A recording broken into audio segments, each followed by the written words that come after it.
falar que é um assunto muito útil é chover no molhado. Falar que é um assunto muito atual também é chover no molhado.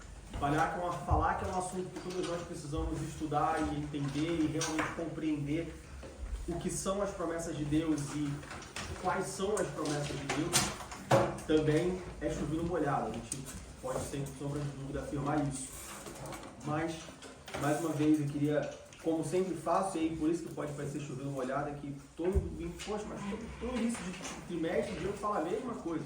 É um assunto interessante, é um assunto atual, é um assunto importante. Mas é porque essa é a palavra de Deus. Muito obrigado, Luiz. Mas é porque essa é a palavra de Deus. Então hoje nós vamos começar a estudar sobre as promessas de Deus. E aí hoje nós vamos ver mais especificamente o que é uma promessa. Quando a gente fala as promessas de Deus, o que é uma promessa de Deus? Como que a promessa, por que a promessa de Deus é diferente das promessas dos homens, por exemplo? Que tipos de promessas nós temos na Bíblia? Você sabia que quando nós olhamos para a Bíblia e nós olhamos as promessas de Deus, existem diferentes tipos de promessas? Nem toda promessa é igual. Existem tipos de promessas. Nós precisamos entender quais são os tipos de promessas. E nós precisamos entender também a quem são destinadas as promessas.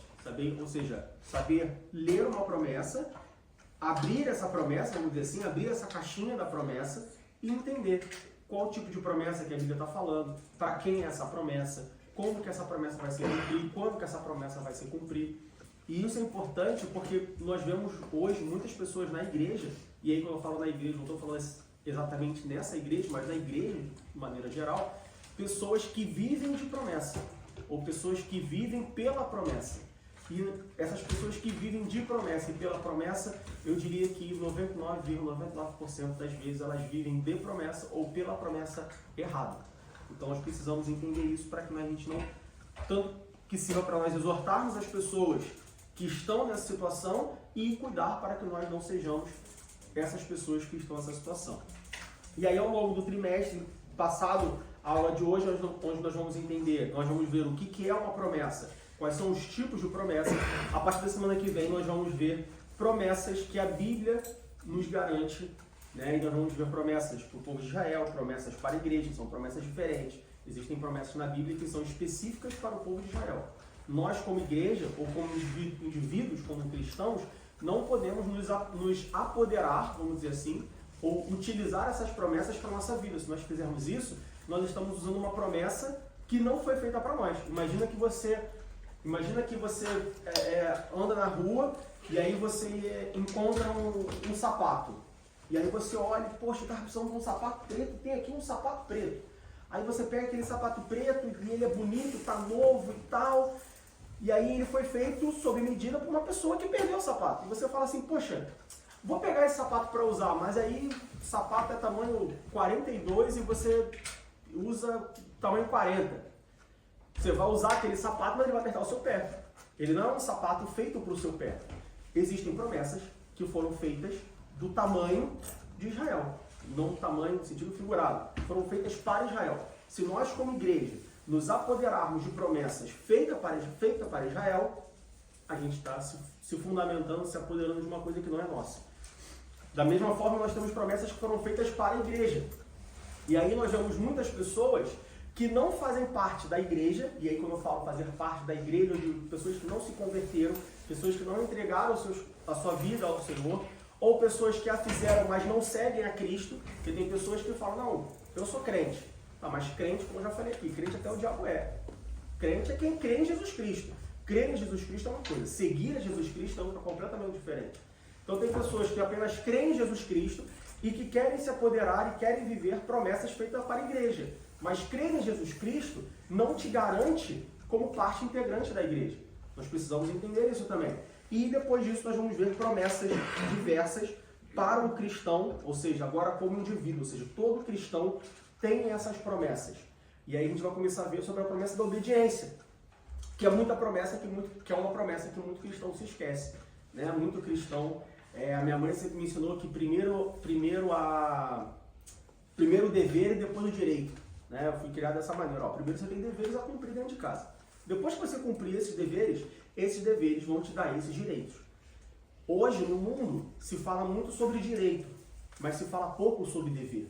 Quando a gente vai para políticas sociais, por exemplo, todo mundo tem muito direito, mas poucas pessoas se importam com qual o dever dessas pessoas como cidadãos.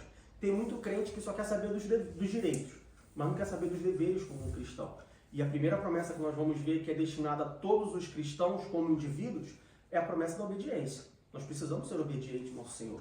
Afinal de contas, Deus ele é Criador, Deus ele é Pai, Deus é amor, mas Deus também é Senhor, mas Deus também é justiça. E como Senhor, Ele requer dos seus servos obediência. Vamos ver promessa de salvação, promessa de cura, promessa de transformação, promessa de paz, pais e filhos, proteção divina. Promessa da provisão é uma promessa que muitas pessoas também entendem e aplicam na sua vida de forma errada. Muitas pessoas entendem que o Deus provedor é o Deus que me dá tudo o que eu quero. Não é isso que a Bíblia diz. Quando a Bíblia apresenta um Deus provedor, é um Deus que supre as necessidades. Tá? Uma Porsche 0 km, 911, GT3 não é uma necessidade. Tá bom? Uma casa triplex, cobertura, com piscina e campo de futebol, não é uma necessidade. Uma viagem internacional de 2 semanas para um resort all inclusive a cada 6 meses, não é uma necessidade. Não. Né? 1 milhão de euros na minha conta não é uma necessidade. Quando a Bíblia fala da promessa do Deus provedor, a promessa da provisão, a Bíblia está falando sobre o Deus que provê todas as necessidades. E aí, depois nós vamos ver sobre a promessa de vida abundante, que eu diria que é uma das mais importantes para nós. E por último, nós vamos ver que Deus ele é fiel para sustentar as suas promessas, para cumprir as suas promessas. Mas antes da gente ver sobre isso, nós precisamos ver o que é uma promessa. Porque muitos, eu diria que todos nós, em algum momento, por mais experiente que você seja na fé cristã, mas eu diria que em algum momento você imaginou que uma promessa de Deus é como uma promessa do homem, ou seja, né, irmão Josimar, Diego, você pode ir lá em casa? E eu falo, não, prometo que eu vou na sua casa. É uma promessa. Então, assim como nós, homens, né, homens que eu falo natureza humana, homens e mulheres, nós prometemos coisas. Meu filho, eu te prometo que se você tirar na prova de matemática, eu vou te dar o presente, o brinquedo que você quer. Assim como nós, homens, prometemos, Deus também promete. Então, nós temos a atitude natural de igualar promessas do homem e promessas de Deus. Não, elas são diferentes e nós vamos ver isso hoje. Para nós começarmos, nosso texto base se encontra no livro de Isaías, no capítulo 55, e nós vamos ler do verso 6 ao verso 13. Então, abra sua Bíblia em Isaías, capítulo 55, e nós vamos ler do verso 6 ao verso 13. E esse vai ser o texto base da nossa lição de hoje.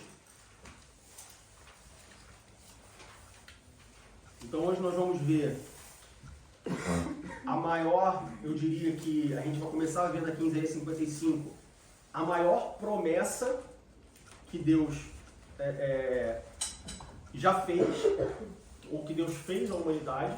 E aí nessa promessa nós vamos ver diversos elementos separados, tá? Depois nós vamos ver quais são os fundamentos de uma promessa, ou seja, por que eu devo crer numa promessa? Por que quando eu... Bom, agora eu já sei ler e identificar uma promessa. Por que eu devo crer nessa promessa? Que fundamento essa promessa tem? Que base essa promessa tem? O que me garante que essa promessa, primeiro, é uma promessa, e segundo, que essa promessa vai ser cumprida? Que me garante que essa promessa não vai ser igual a promessa do Diego de ir na casa do irmão Josimar, e aí chegou e falou, então, irmão Josimar, sabe como é que é? Porque tá meio frio hoje, né? E aí dá uma preguicinha, então deixa para outro dia, né? Quem me garante que Deus não vai fazer isso comigo? E por fim, no final da nossa aula, nós vamos ver sobre tipos e propósitos das promessas. Toda promessa ela tem um tipo, existem diferentes tipos de promessa. E toda promessa tem um propósito, toda promessa tem um objetivo, toda promessa tem um destino.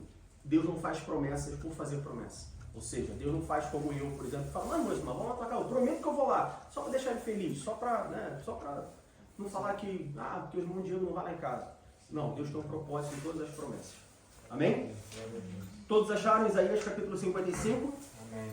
Então, Isaías capítulo 55, do verso 6 ao verso 13, diz assim: buscai ao Senhor enquanto se pode achar, invocai-o enquanto está perto. Deixe o ímpio o seu caminho e o homem maligno os seus pensamentos e se converta ao Senhor, que se compadecerá dele. Torne para o nosso Deus, porque grandioso é em perdoar. Porque os meus pensamentos não são os vossos pensamentos, nem os vossos caminhos os meus caminhos, diz o Senhor. Porque assim como os céus são mais altos do que a terra, assim são os meus caminhos mais altos do que os vossos caminhos, e os meus pensamentos mais altos do que os vossos pensamentos. Porque assim como descem a chuva e a neve dos céus e para lá não tornam, mas regam a terra e a fazem produzir e brotar e dar semente ao semeador e pão ao que come, assim será a palavra que sair da minha boca.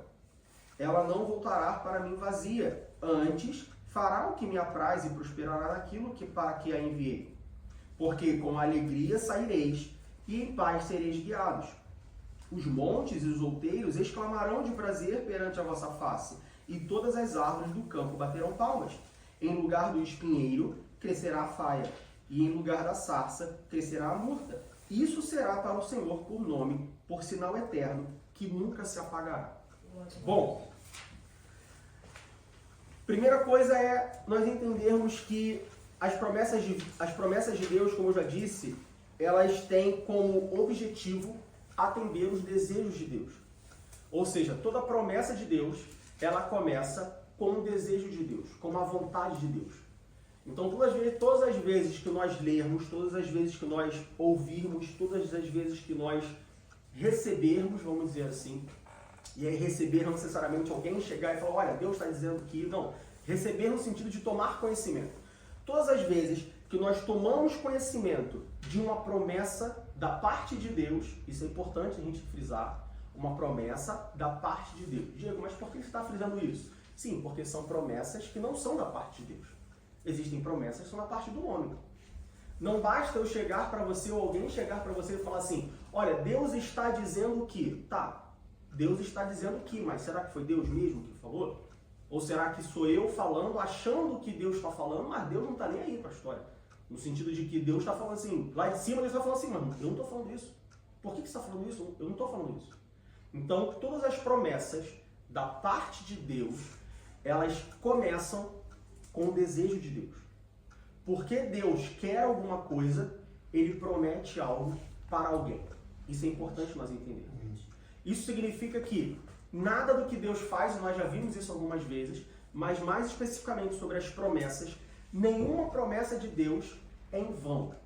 E em vão, eu digo, em vão no sentido de Deus não promete simplesmente por prometer. Deus não promete para me fazer feliz.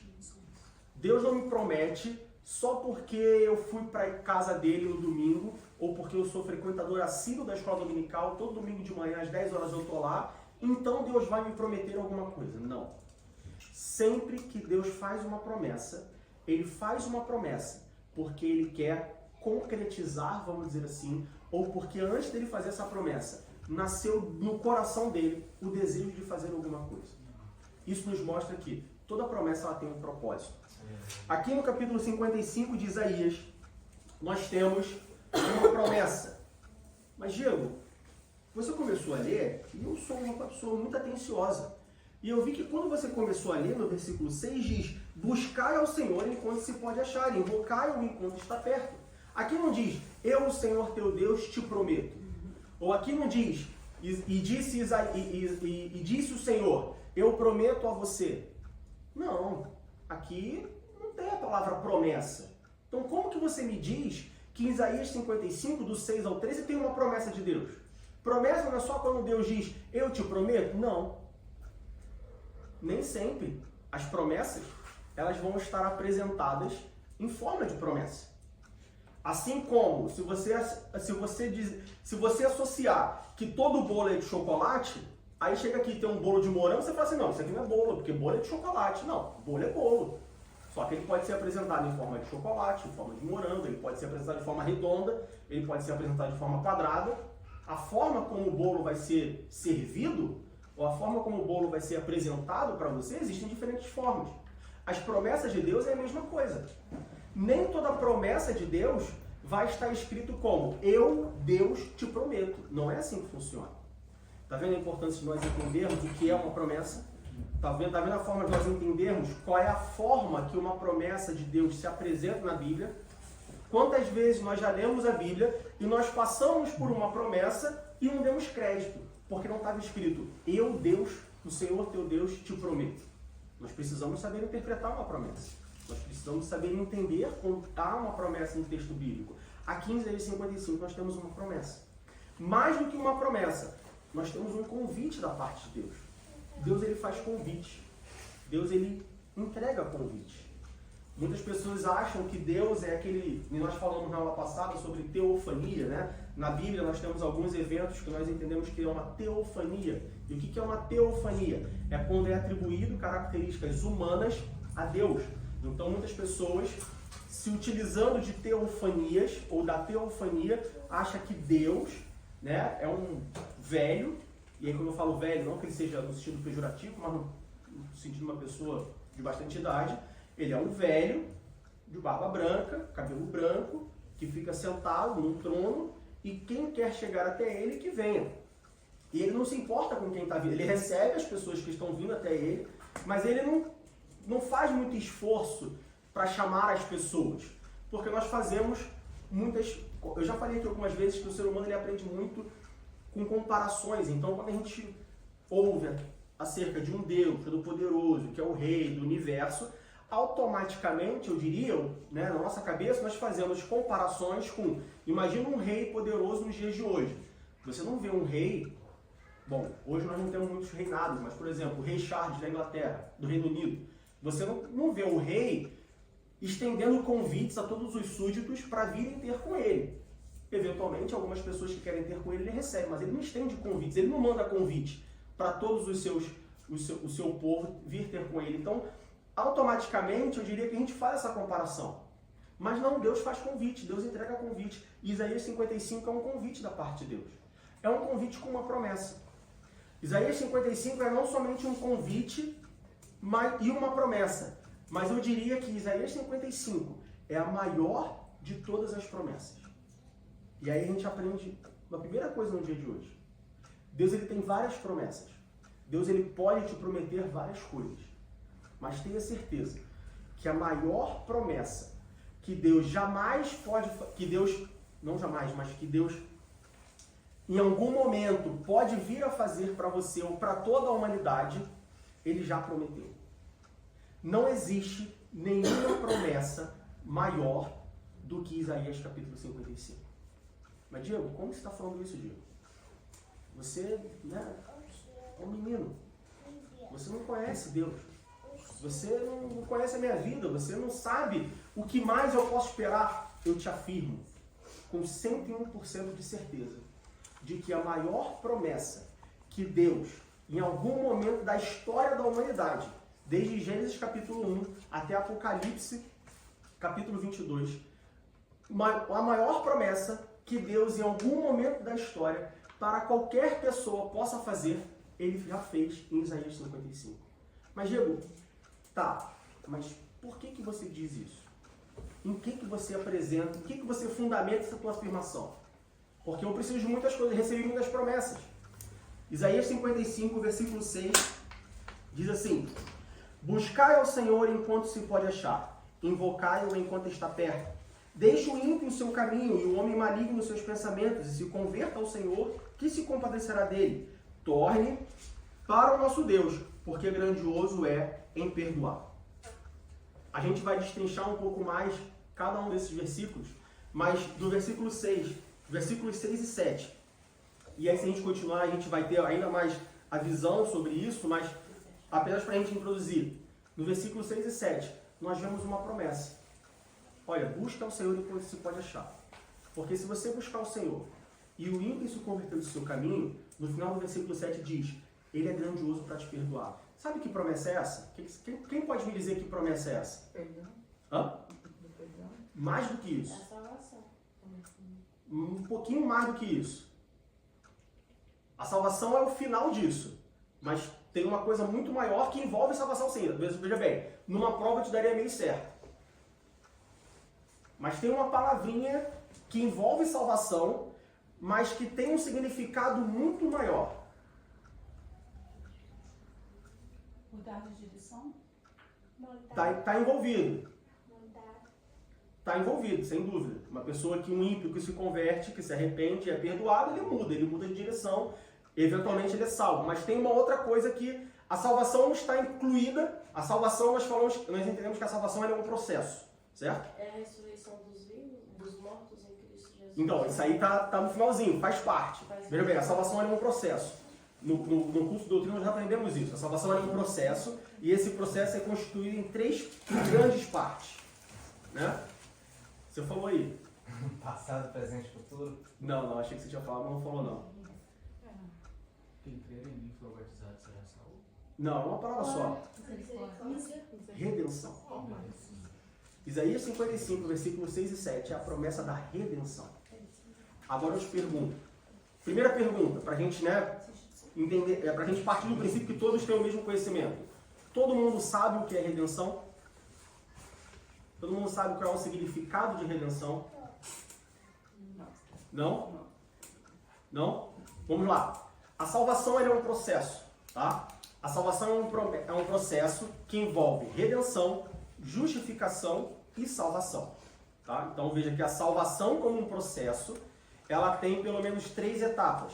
Ela tem a primeira etapa, que é a redenção, ela tem a segunda etapa, que é a justificação, e ela tem a terceira etapa, que é a salvação, que é essa que você falou. Ou seja, a salvação como efeito da salvação, como consequência da justificação. O que é o processo de salvação? A primeira etapa do processo de salvação, ou seja, quando a gente fala assim, não, porque fulano foi salvo, ou porque Deus amou o mundo para nos salvar. A primeira coisa que acontece é a redenção. O que é uma redenção? Nosso pastor ele explica muito bem isso. Imagina que você tem um mercado aqui de escravos. Pessoas que estão escravizadas do pecado. Um mercado de Natal. Só que ao invés de barraquinhas com currywurst, com pão, com flancurra, você tem um mercado onde nas barraquinhas tem pessoas escravizadas. Escravizadas por quê? Pelo pecado, porque elas pecaram e elas estão escravas do pecado. A redenção é quando Deus vai lá e ele fala assim, eu quero todas essas pessoas. Quanto custa? Custa o sangue de alguém. Alguém tem que morrer para poder libertar essas pessoas. Tá bom. Eu vou matar o meu filho, eu vou sacrificar o meu filho. Né? É importante a gente trocar a palavra matar para sacrificar, porque matar parece que é um Deus mau que mata a pessoa. Não, ele sacrificou. Quando você sacrifica, você não só mata por matar, você tem um motivo pelaquela morte. Tá, então custa o sangue? Tudo bem. Então eu vou sacrificar o meu filho, que não tem pecado, e eu vou sacrificar ele, e porque ele foi sacrificado, o sangue dele paga o preço de todos esses escravos que estão aqui. Tudo bem? Tudo bem, eu aceito. Isso se chama redenção. Quando Deus nos redime do pecado, não é que Deus apaga o nosso pecado. Não é que Deus ignora o nosso pecado. Não é que Deus se esquece do nosso pecado. Não. É quando Deus paga o preço pelo nosso pecado. Então essa é a redenção. Uma vez redimidos, não basta ser redimidos. Imagina, por exemplo, que a gente vive numa época de escravidão. Voltamos alguns anos atrás na história da humanidade. E aí você compra um escravo. Adianta só você comprar esse escravo? Comprei um escravo. O escravo está comprado. Adianta só isso? Não. Eu tenho que pegar esse escravo e fazer uma coisa com ele. Né? Agora, se eu quero tirar esse escravo, essa pessoa da escravidão, não adianta eu comprar ela e deixar ela no meio da rua. Eu tenho que comprar ela, trazer para minha casa e falar, olha, agora você não é mais um escravo. Agora você está aqui na minha casa, você pode morar na minha casa, você pode comer na minha casa, você pode participar da minha família. Isso é o que nós chamamos de justificação. O que é uma justificação? Justificação é tornar algo ou alguém justo. Então a primeira etapa é a redenção. Depois que Deus nos redime, né, nós somos justificados por meio de Jesus Cristo. Ou seja, Jesus Cristo, ele chega diante de Deus e fala assim, Deus, o Senhor não comprou o Ítalo com o meu sangue? Sim, comprei. Agora ele não é mais um escravo do pecado. Ele agora está justificado, ele agora está reto, ele é reto perante o Senhor. Ele agora pode ser chamado seu filho. Porque antes nós não podíamos ser chamados filhos de Deus, porque nós éramos escravos do pecado. Agora que nós fomos redimidos, nós somos justificados. E porque nós somos tornados ou feitos justos perante Deus, nós agora podemos ser chamados filhos de Deus. Como consequência de sermos justificados, como consequência de não sermos mais escravos do pecado, mas filhos de Deus, nós agora somos salvos da condenação do mundo. Ou seja, quando vier a condenação para todos aqueles que são escravos do pecado, opa, todos não. O Ítalo foi justificado. O Ítalo está salvo da condenação eterna do mundo.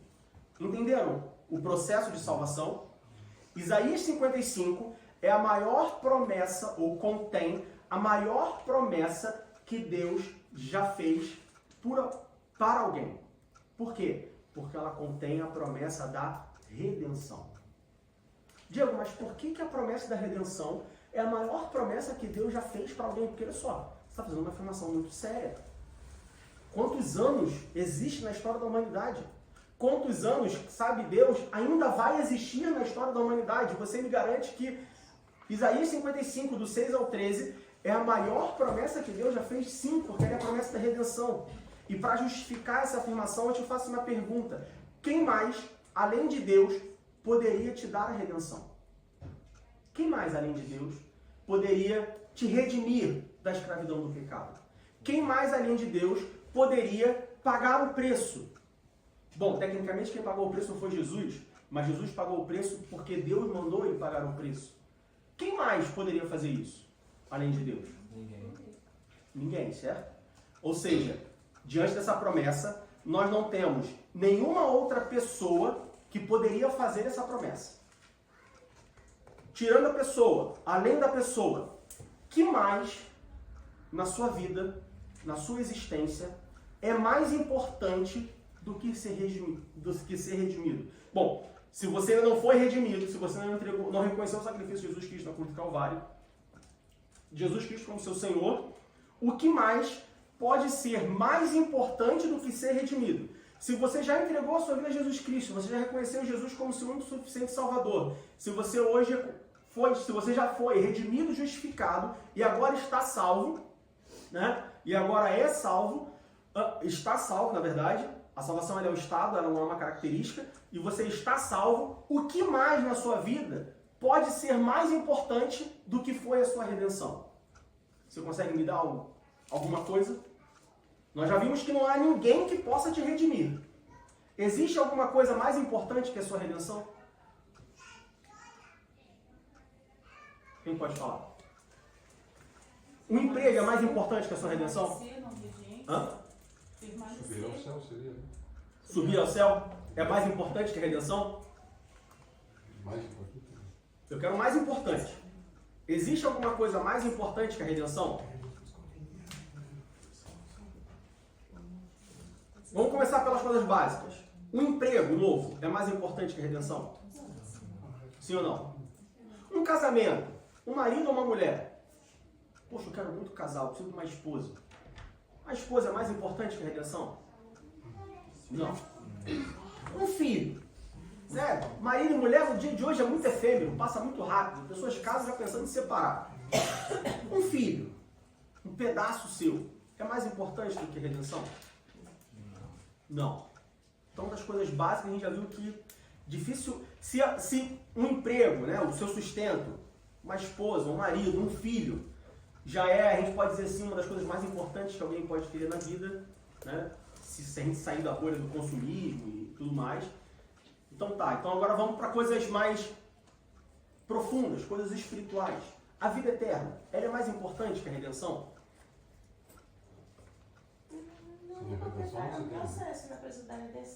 Não tem como a vida eterna ser mais importante que a redenção se a redenção é requerimento para a vida eterna. Ninguém pode ter a vida eterna se não for redimido, certo? Ninguém pode ter a obediência se não for redimido. Ou seja, a redenção ela é o ponto de partida. Por isso ela é mais importante. Por isso que não há nada mais importante na vida do cristão do que a redenção, porque ela é o ponto de partida.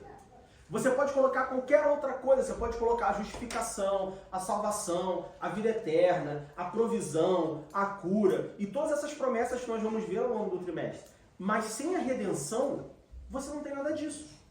É como você falar que a fiação elétrica é a coisa mais importante numa casa. É como você falar que o sistema hidráulico é a coisa mais importante de uma casa. É como você falar que na Alemanha o sistema de aquecimento é muito importante para uma casa. Sim, mas se você não tiver a pedra de esquina, se você não tiver as paredes, não adianta nada você colocar um sistema de aquecimento. Se as suas paredes não estiverem bem levantadas, e aqui nós temos um engenheiro que pode falar muito melhor do que eu. Se as minhas janelas não estiverem bem vedadas, não adianta o sistema de aquecimento, certo? Não adianta nada. Você pode colocar o melhor sistema de aquecimento do mundo, mas se as janelas não estiverem vedadas, se a janela não for a janela correta, se eu pegar a janela do Brasil e trazer para a Alemanha, não vai adiantar nada. Ou seja, a redenção é a coisa mais importante que nós podemos ter. Por que ele é a mais importante? Porque ele é o que me garante todas as outras. Porque eu fui redimido, porque Deus me redimiu, eu sou justificado. Porque eu sou justificado, eu estou salvo. Porque eu estou salvo, eu terei a vida eterna. Então Isaías, capítulo 55, do verso 6 ao verso 13, o texto onde nós temos a promessa da redenção, nós podemos afirmar, sem sombra de dúvida, que é a maior promessa que Deus já fez à humanidade. Não existe nada maior do que a promessa da redenção. É o amor. Hã? É o amor de Deus. O amor de Deus, mas a redenção não é o amor de Deus? A redenção não vem pelo amor, não. A redenção vem pelo amor. Por que nós temos a redenção? Porque Deus amou o mundo de tal maneira, Deus seu Filho unigênito, para que todo aquele que nele crê não pereça, mas tenha vida eterna. A redenção, ela é a expressão do amor. Porque amor é muito vago. Ah, porque Deus ama. Tá, mas né, o André também ama a Janaína. A Janaína também ama o André. Eu amo o pastor me ama. Amar. Você dizer que ama é muito fácil, né? Aliás, esse é um dos maiores problemas entre os casais. Porque os casais dizem que ama. Marido ama mulher, mulher ama marido. Tá, mas no dia a dia, você ama sua esposa? Não, eu amo muito a minha esposa. Tá, mas o que você faz para demonstrar o seu amor para ela? Os maiores desafios que casais enfrentam, e quando eu digo casal, tem todos os casais, todos nós enfrentamos, é demonstrar o amor. Como que eu demonstro o amor? O amor ele precisa ser demonstrado todos os dias. Então Deus ama? Sim, Deus ama. O amor de Deus é muito grande? Sim, o amor de Deus é gigantesco. Deus é o próprio amor, ele não age com amor, ele é o próprio amor. Tá, mas como que esse amor é demonstrado? Através da redenção. Você tem um mercado com um monte de escravos do pecado que decidiram não ter um relacionamento com você, que decidiram não estão nem aí para você, ou não estavam nem aí para Deus, e Deus, manifestando o seu amor, falou, não, todos eles agora estão livres do pecado. Se eles quiserem, eles podem sair. E aí, como nosso pastor sempre diz, alguns saem da escravidão do pecado, outros escolhem de maneira deliberada continuar escravos do pecado. Isso é amor. Porque se não fosse amor, Deus redimiria todos esses, aqueles que saíram da escravidão do pecado, beleza, ele aceita, aqueles que não querem, então volta a ser escravo, então. Nós faríamos isso, eu diria, nós no sentido geral, nós faríamos isso. Olha só, vocês estão escravos aí, foi o seguinte, vou pagar aqui para vocês serem libertos. Ah, tu não quer ser liberto? Não, então fica aí, eu pego o meu dinheiro de volta. Prazo de devolução, 30 dias. Então, a redenção, ela é a expressão do amor de Deus. É a maior promessa que Deus já fez, ou pode em algum momento fazer para alguém. Ou seja, sempre que você ouvir o melhor de Deus estar por vir, repreende o nome de Jesus. Porque o melhor de Deus não está por vir. O melhor de Deus já veio. Aleluia. E o melhor de Deus já veio de várias formas. O melhor de Deus veio antes da fundação do mundo, porque a palavra de Deus diz que o plano da salvação ele foi estabelecido antes da fundação do mundo. Ou seja, Deus ele é tão magnífico, Deus é tão maravilhoso, que antes que o homem pecasse, ele já tinha planejado no seu coração o plano da salvação. Então o melhor de Deus já veio. O melhor de Deus já veio antes da fundação do mundo. Que foi? Não, tem um plano. Eu vou redimir eles. O melhor de Deus já veio há 2000 anos atrás, quando Deus falou assim, bom, agora eu vou concretizar a minha redenção. O meu plano de redenção. Jesus, vai lá e morre por eles. O melhor de Deus já veio. A nossa vida eterna, Diego, mas aí você está sendo incoerente, porque como que o melhor de Deus já veio em forma de a vida eterna, se a vida eterna não chegou?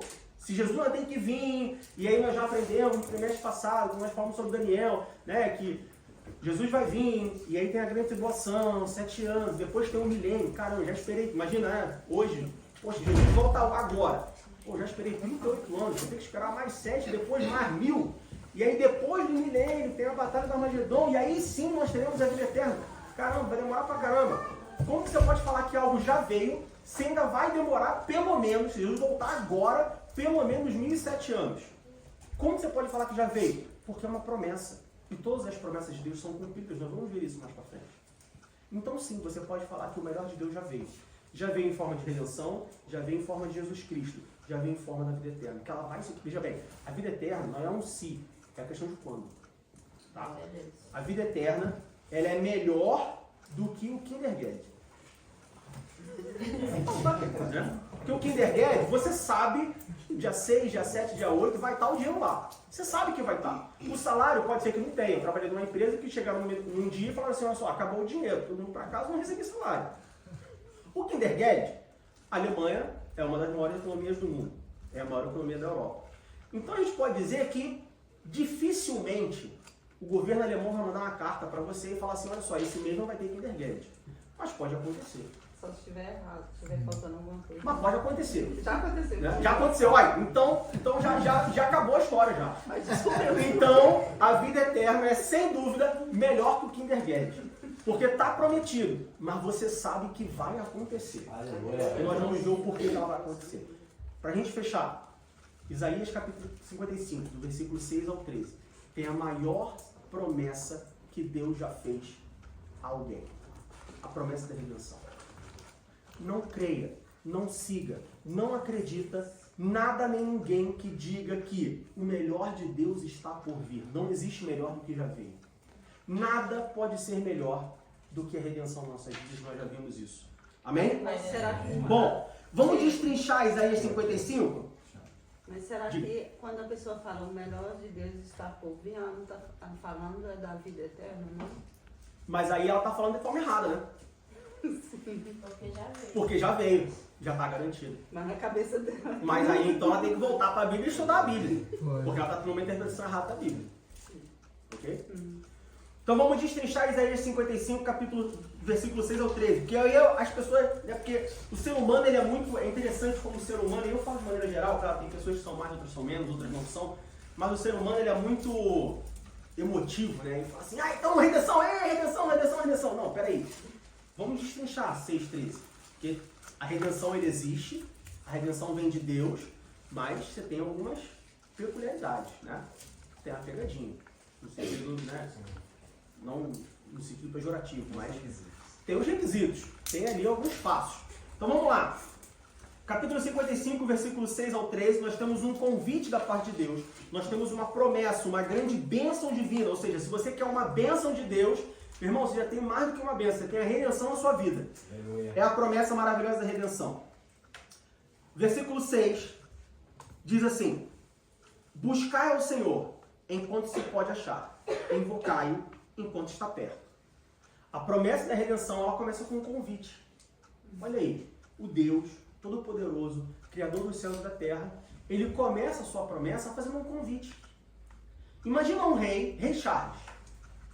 Talvez o rei mais importante do mundo, ou o rei mais relevante do mundo. Imagina ele começar uma promessa fazendo um convite. Fala assim, meus súditos, venham até mim e eu vou estar aqui esperando vocês. Você conhece algum rei que faz isso? Você já leu na história da humanidade algum rei que fez isso? Você conhece, não precisa nem ser rei, você conhece alguém importante que faz isso? Pode ser dono de empresa. Eu trabalho com tecnologia, empresa de tecnologia, e todas as empresas é a mesma história. O CEO, o dono da empresa, fala assim, não, porque minhas portas estão sempre abertas. Sempre que você quiser falar comigo, você pode vir e falar comigo. Tenta falar com o cara, você não consegue falar com a pessoa. Mas o Deus Todo-Poderoso, ele começa a sua promessa com um convite. Ele fala assim, buscai ao Senhor enquanto se pode achar, invocai enquanto está perto. E se a gente for lá para Mateus capítulo 7, versículo 7... Até Deus tem um tempo limitado. Oi? Até Deus deu um tempo limitado para nós. Mateus capítulo 7, versículo 7.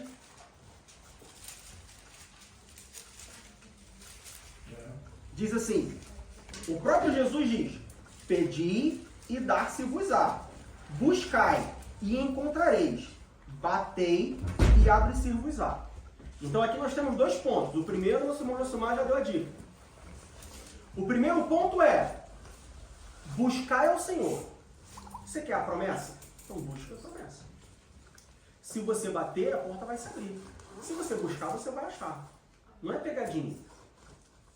Buscar é o Senhor. É um convite. Olha, a promessa está aqui, reservada para você.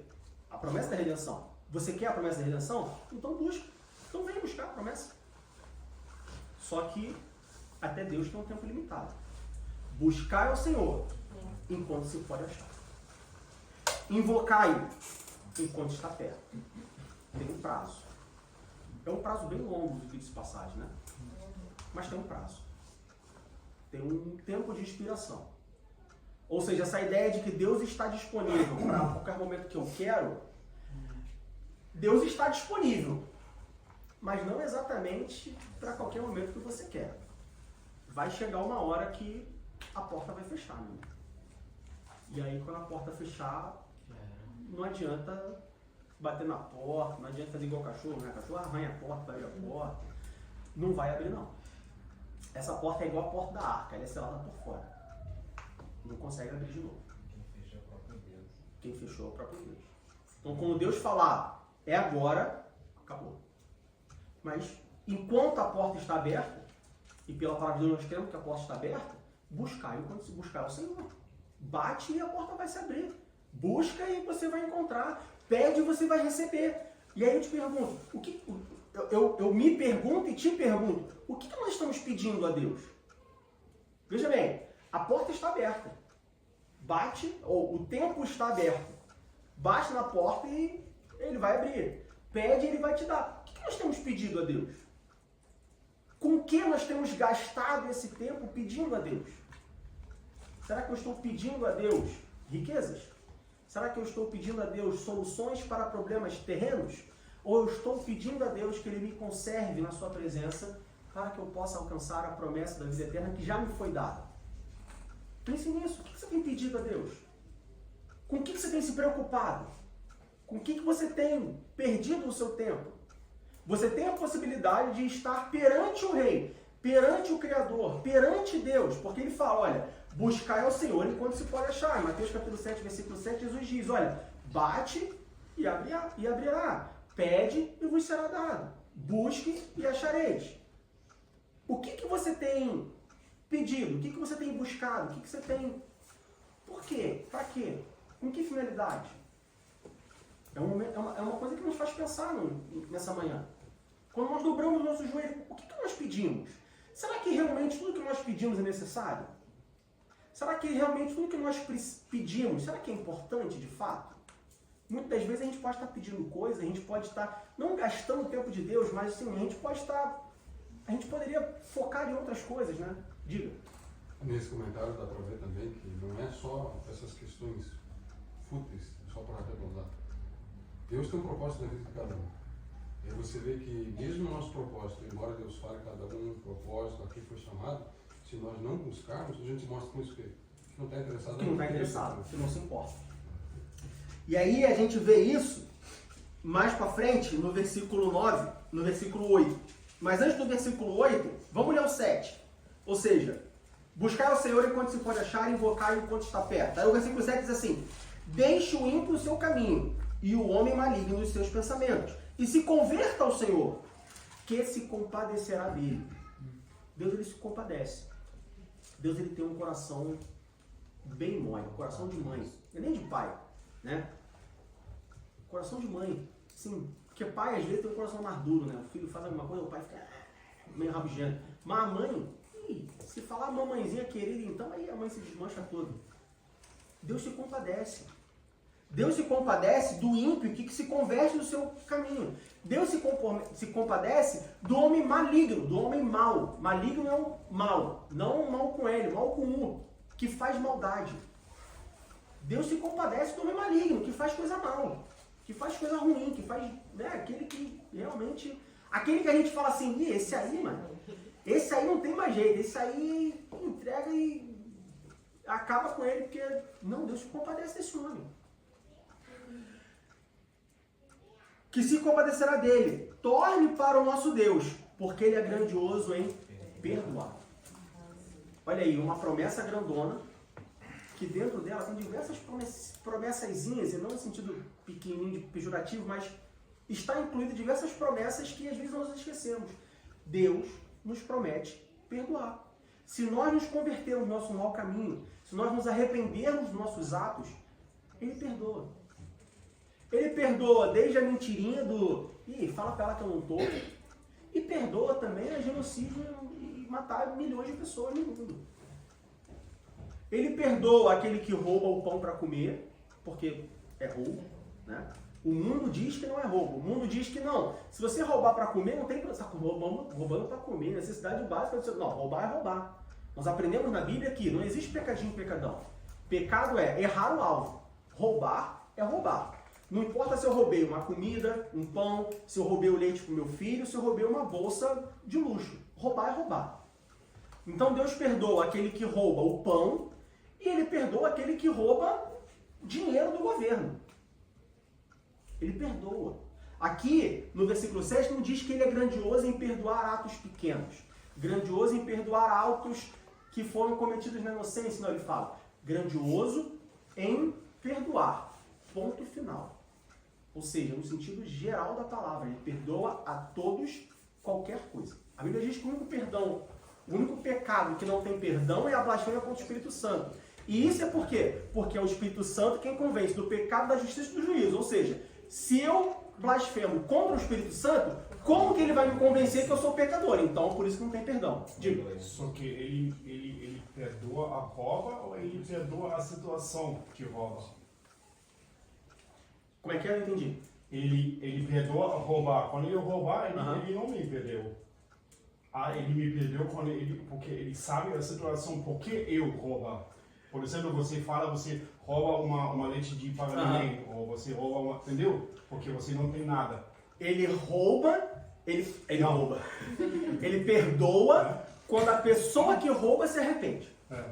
Então eu roubei um pão e eu me arrependi. Só que lembre-se que arrepender é diferente de ter remorso. Uma coisa é eu roubar um pão porque eu não tenho o que comer. E aí eu sinto remorso e falo assim, poxa Deus, eu não queria roubar. Mas aí amanhã eu tenho que roubar de novo. Aí não é perdão, aí é remorso. É perigoso, né? Porque tem muita gente lá fora que ele está...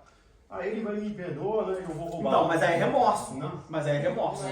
Agora, aquele que rouba e ele sente o arrependimento e fala assim, Deus, me perdoa, eu roubei um pão. E eu não quero somente o perdão. Eu quero a promessa, eu não quero somente a promessa do perdão. Eu quero a promessa da provisão para eu não roubar nunca mais. Esse Deus perdoa. E provê para que ele não roube mais. Tá? Algumas situações, às vezes, é caráter mal pecador. Sim. A pessoa rouba porque ela rouba uma caneta, ela rouba alguma coisa. Tem até um termo para isso. Cleptomania. Cleptomania. Então, grandioso é em perdoar. Ponto. Olha que promessa maravilhosa. E você ainda diz para mim que tem coisas maiores, melhores do que isso? E você ainda vem dizer, e aí quando eu digo você, não digo vocês, obviamente, mas... E ainda existem pessoas que chegam para mim, que falam, que cantam, que louvam, que o melhor de Deus está por vir, mas eu acabei de ler que Ele é poderoso em perdoar, ponto. Ele perdoa tudo que eu fizer. Não, claro, como o nosso irmão Andrés colocou, não tudo que eu fizer, mas qualquer coisa que eu faça e que eu tenha arrependimento, e arrependimento envolve sempre mudança de caráter, mudança de comportamento, ou seja, qualquer coisa que eu me arrepender e mudar o meu comportamento, Ele é grandioso para me perdoar. Você quer coisa melhor do que isso? Você quer coisa maior do que isso? Existe alguma coisa melhor do que isso? Existe alguém que possa te perdoar de tudo que você faça? Não existe. Tem governos que perdoam. Por exemplo, nos Estados Unidos, na costa oeste, se não me engano, na Califórnia, é perdoado pequenos furtos de até $900. Mas só até $900. Se for só 901, não é perdoado. Você é processado criminalmente. Então, por mais que existam pessoas que possam perdoar, o presidente dos Estados Unidos tem o perdão presidencial. Se eu não me engano, acho que no último dia de mandato dele, né, de governo dele, se eu não me engano, acho que ele pode conceder o perdão presidencial para alguém que cometeu algum crime. Existe em alguns países do mundo essa mecânica, esse mecanismo. Mas tem um limite. Seja o limite do que ele pode perdoar, ou seja o limite de quantas pessoas ele pode perdoar. Mas a palavra de Deus diz em Isaías 55, versículo 7 aqui, Ele é grandioso em perdoar. Quem? Todo aquele que se converter dos seus maus caminhos. Aleluia. Independente do que ele fez Ele é grande. Se ele se converter, ou seja, se ele mudar de direção, se ele mudar de atitude, Deus é grandioso para perdoar. Não existe promessa maior do que essa. Até um serial killer. Até um serial killer. Hitler. Tenha fé que, se em algum momento, Hitler, o maior, ou não o maior, mas a pior pessoa que já existiu na humanidade, se no momento de morte dele ele falasse assim, não, claro, não fala, quando a gente fala falar, não é falar da boca para fora, mas se ele se arrependesse no seu coração e falasse assim, Deus, me perdoa, você pode ter certeza que Deus o perdoaria. Ele morreria, certamente, porque iam pegar ele perdoaria, mas ele estaria no céu junto com você quando você chegar lá. Sabe o que nos garante isso? O ladrão da cruz. Ele era um ladrão. E a gente precisa entender que, para a gente ter a dimensão disso, a gente precisa entender que o que era a morte de cruz no Antigo Testamento, na Bíblia? A morte de cruz na Bíblia era reservada para os piores criminosos. Ou seja, ele não era um ladrão qualquer. Ele não era a pessoa que roubou pão. Ele era um ladrão que foi reservado para ele a pior morte que poderia acontecer. E naquele momento de morte, quando ele, imediatamente antes da sua morte, ele olha para o lado, vê Jesus Cristo, que estava sendo crucificado sem pecado nenhum, ele fala assim, Senhor, lembre-te de mim quando entrar no paraíso. O que Jesus responde para ele? Hoje mesmo estará comigo no paraíso. Eu te digo, hoje mesmo estará comigo no paraíso. Ou seja, teve salvação para ele. Só que o problema é que nós, seres humanos, nós temos a ideia de achar que estar no céu é suficiente. Só que estar no céu é apenas o final da jornada. E isso é muito prático e fica muito mais fácil e simples de você entender quando você conversa ao mesmo tempo com uma pessoa que se converteu velho e uma pessoa que se converteu novo. Porque a pessoa que se converteu velho, ela vai falar para você assim, rapaz, eu queria ter tido a oportunidade de me converter quando novo. E aí você fala assim, por quê? Ele vai falar, porque eu passei uma vida inteira sofrendo, perdido. Se eu tivesse conhecido Jesus com 20 anos de idade, ao invés de conhecer Jesus com 70, minha vida seria muito melhor. E aí quando você conversa com uma pessoa que tem 70, mas se converteu com 20, ela fala assim, foi a melhor decisão que eu tomei na minha vida. Nós, como seres humanos, nós temos a tendência de achar que o melhor da vida cristã é morar com Deus eternamente. E aí isso nos traz a ideia de que, bom, eu quero ir para o céu. Como eu vou para o céu não me interessa. Mas não, a vida cristã não é isso. Isso é uma visão muito simplista acerca da vida cristã. A vida cristã não é morar com Deus no céu. Isso é o final, isso é o ganho, isso é o resultado, isso está garantido. A vida cristã é você caminhar com Cristo. Mas, Diego, a palavra de Deus diz que para caminhar com Cristo eu tenho que carregar a minha cruz todos os dias. A palavra de Deus diz que caminhar com Cristo é padecer o que Cristo padeceu. A palavra de Deus diz que andar com Cristo, que ser cristão, é ter tribulação, porque Jesus diz, no mundo tereis aflições, mas ele também diz, tendes bom ânimo, porque eu venci o mundo. Como pode, Diego? Chega a beirar o sadismo, uma pessoa ter prazer em ser cristão. Pois é, Paulo diz que as coisas de Deus confundem as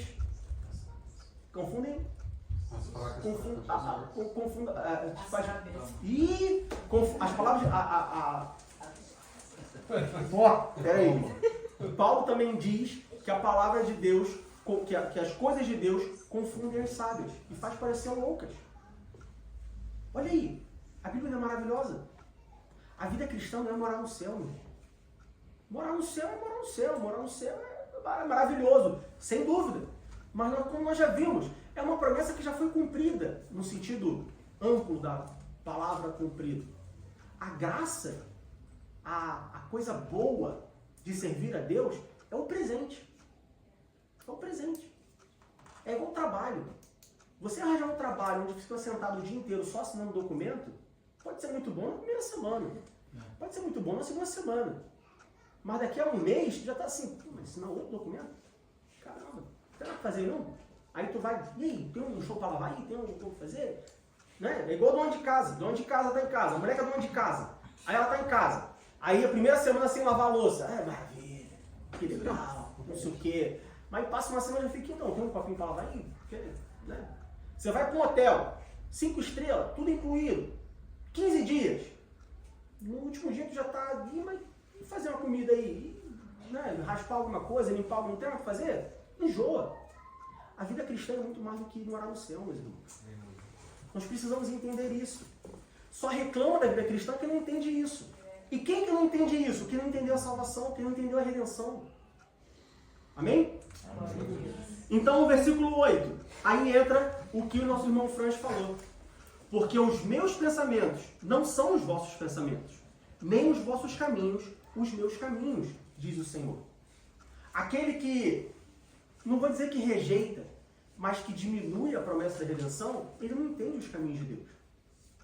Ou seja, ele fala para Deus, Deus, eu não quero isso que você quis para mim, eu quero outra coisa. É um ato soberbo perante Deus. Porque quando que você chegar para Deus e falar assim, Deus, o que você quer, eu diria que é um ato soberbo e rebelde. Soberbo por quê? Você fala para Deus, Deus, aquilo que você acha que é bom, não é bom. Eu sei o que é bom para minha vida. É um ato soberbo. Então quer dizer que você se acha melhor do que Deus. Então quer dizer que você se acha maior do que Deus. Então quando eu recebo, quando eu creio que coisas melhores estão por vir, eu estou falando automaticamente para Deus. Deus, aquilo que o Senhor acha que é melhor, não é melhor. Melhor é o que eu quero. Melhor é o que eu espero. Melhor é o que eu estou pedindo. Jesus morrer na cruz para mim no Calvário, fez mais sua obrigação. Ele era seu filho e tinha que cumprir sua vontade. Mas o que eu quero é melhor. O que eu quero é maior. É um ato soberbo. E é um ato de rebeldia. Porque aquilo que Deus preparou para você, você fala assim, eu não quero isso. Eu quero outra coisa. É um ato de rebeldia. Vocês são rebeldes com Deus. Tome cuidado com isso. Tome cuidado quando você busca promessas. Toma cuidado quando você vive de promessas. Toma cuidado quando tudo na sua vida é uma promessa. A maior promessa Deus já fez para você e já cumpriu a redenção da sua vida. Versículo 9. Porque assim como os céus são mais altos do que a terra, assim são os meus caminhos mais altos do que os vossos caminhos, e os meus pensamentos mais altos do que os vossos pensamentos. E essa é uma analogia perfeita. Nós estamos aqui na Terra, não sei quantos metros acima do mar, nós estamos aqui em Berlim. 60 metros acima do mar. Alguém sabe me dizer qual é a altura da estratosfera? 21 quilômetros. 17 a 21 quilômetros. 21 quilômetros. É daqui de Berlim até Potsdam? Não. Não? Daqui a Potsdam tem quantos quilômetros? Daqui, ou pode ser? 40? 30. 30 quilômetros. Ou seja, metade do caminho. Um pouquinho menos de metade do caminho. Um pouco mais de metade do caminho daqui para Potsdam.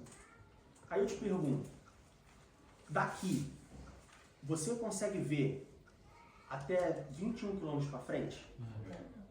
Não consegue? Tem certeza? Hoje está um sol ensolarado. E graças à tecnologia a gente consegue imaginar, a gente consegue saber que a nossa visibilidade é de 27 km.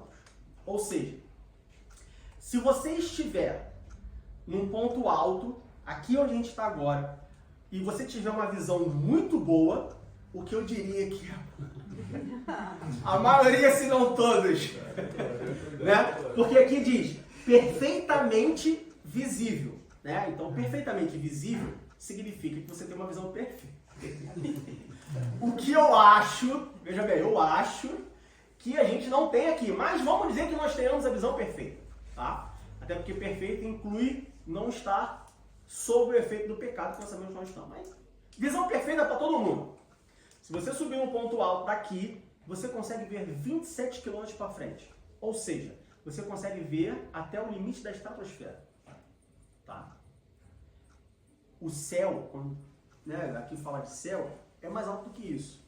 E aqui a gente está colocando uma condição perfeita. Na ciência diz CNTP, condições normais de temperatura e pressão. Num ambiente perfeito e controlado, você conseguiria hoje ver 27 km para frente.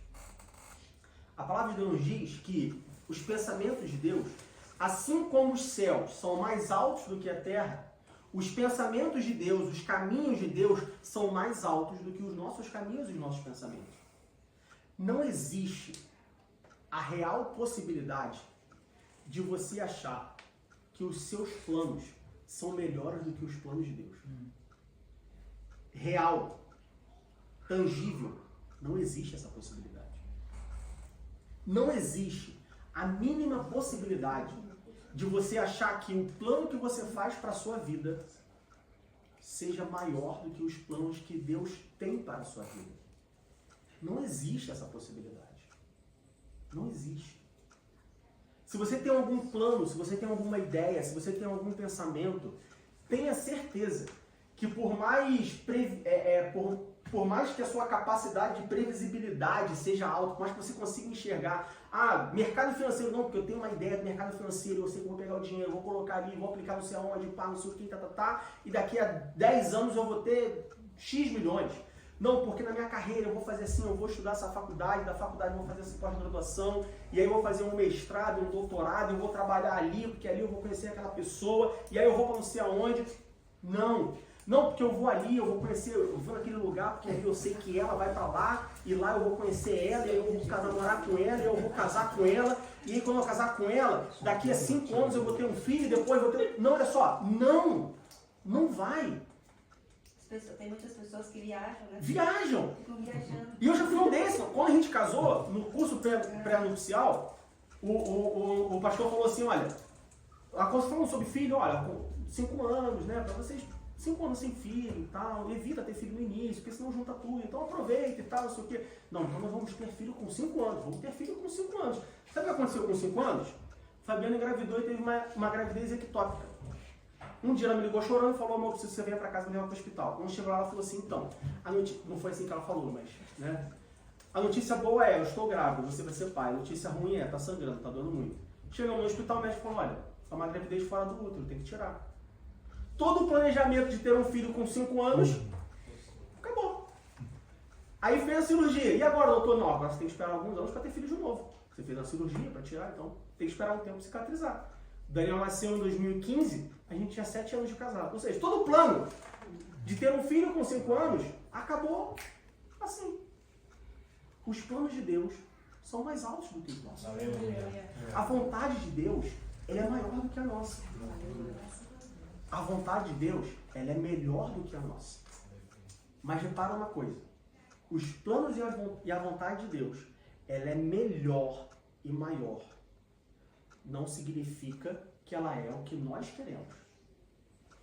Mas aí, Diego, eu vou ter um Deus que tem um plano maior e melhor, mas que não é o que eu quero. Aí entra a condição de servo, aí entra a condição de... Falei assim, Deus, olha só, eu queria A, mas o Senhor quer B. Eu vou confiar e obedecer. E eu quero B também. Só que tem uma diferença entre você obedecer e você agradar. Sabia disso? Sabia que existe uma diferença entre obedecer a Deus e agradar a Deus? Deus não quer só a obediência. Ele quer que você o agrade. Mas, Diego, qual a diferença entre obedecer e agradar? Exemplo simples. Para quem é mãe. Você tem uma pilha de louça na sua mesa, na sua pia.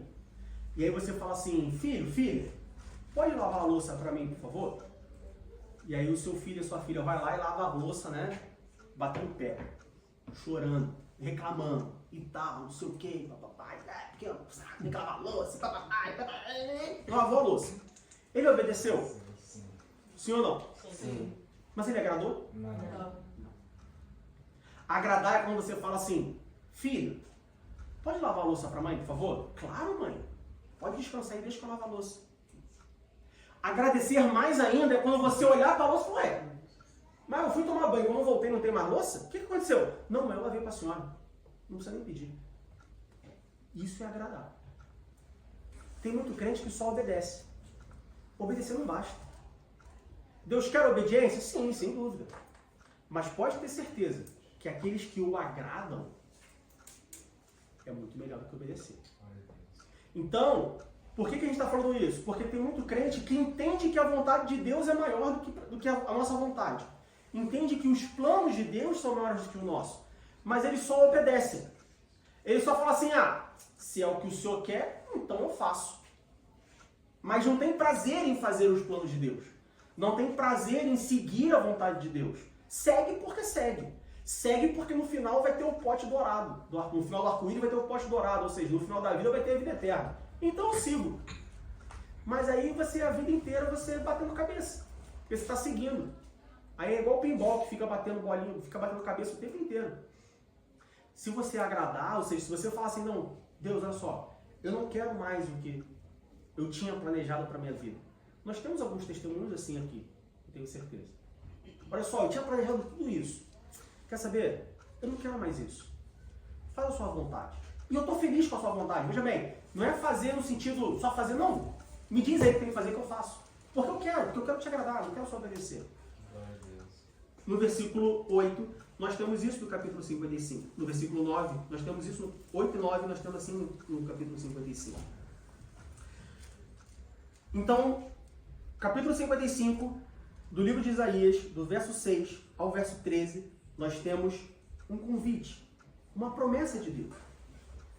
E aí, seguindo adiante, Diego, mas tá, nós temos uma promessa, mas o que me garante que as promessas de Deus realmente vão se cumprir? Qual o fundamento? Qual a base? Eu sou uma pessoa muito lógica, eu sou uma pessoa muito de exatas e eu preciso ver que os números batem. O que me garante que os números batem? Bom, antes disso, vamos ver promessas na Bíblia. Como eu disse, Isaías 55, versículo 6, nós começamos a ler, não diz, eu, Senhor, te prometo. Ou seja, no Antigo Testamento, você não vai encontrar a palavra promessa, de fato, tecnicamente, a grafia promessa. O que você vai encontrar vai ser Deus falando coisas para pessoas.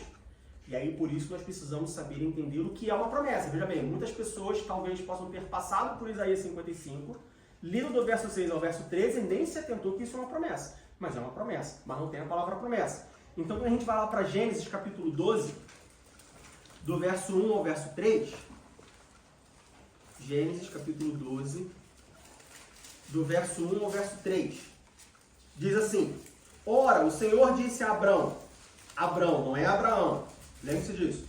O Senhor disse a Abrão, sai da tua terra e da tua parentela e da casa de teu pai para a terra que eu te mostrarei. E far-te-ei uma grande nação e abençoar-te-ei e engrandecerei o teu nome e tu serás uma bênção. E abençoarei os que te abençoarem, amaldiçoarei os que te amaldiçoarem e em ti serão benditas todas as famílias da terra. Deus aqui fez uma promessa a Abraão. Uma promessa a Abraão. Ou Abraão. Mas não está escrito promessa, mas é uma promessa. Já no Novo Testamento, quando a gente vai, por exemplo, em Lucas capítulo 4, versículo 16, abre a sua Bíblia lá em Lucas capítulo 4, versículo 16.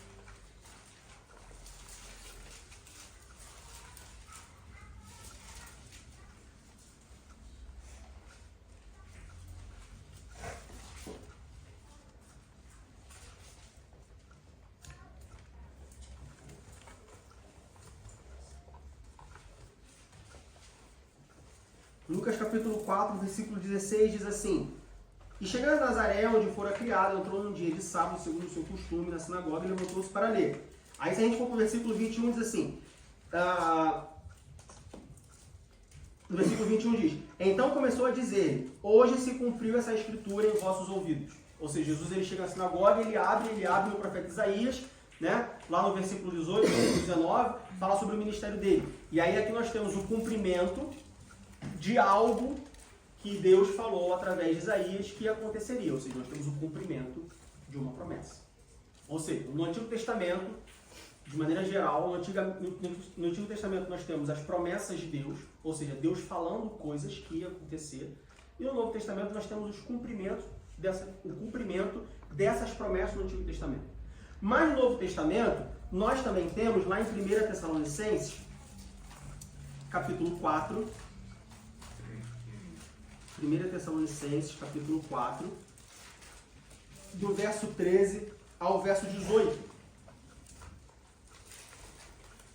que diz assim, 1 Tessalonicenses 4, do 13 ao 18, diz assim, não quero, porém, irmãos, que sejais ignorantes acerca dos que já dormem, para que não vos entristeçais como os demais que não têm esperança. Porque se cremos que Jesus morreu e ressuscitou, assim também aos que em Jesus dormem, Deus os tornará a trazer com ele. Dizemos-vos, pois isto pela palavra do Senhor, que nós, os que ficarmos vivos para ver o Senhor, não precederemos os que dormem, porque o mesmo Senhor descerá do céu com alarido e com voz de arcanjo, com a trombeta de Deus, e os que morreram em Cristo ressuscitarão primeiro. Depois, nós, os que ficarmos vivos, seremos arrebatados juntamente com eles nas nuvens, a encontrar o Senhor nos ares. E assim estaremos sempre com o Senhor. Portanto, consolai-vos uns aos outros com essas palavras. Aqui nós temos uma promessa. Veja de novo que não tem a palavra promessa, mas perante a palavra de Deus, ou seja, utilizando a palavra de Deus, Paulo nos entrega uma promessa. Olha só, quando Jesus voltar, aqueles que morreram ressuscitarão primeiro. Depois, os que estiverem vivos serão transformados.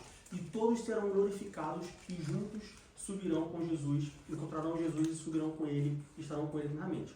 Uma promessa.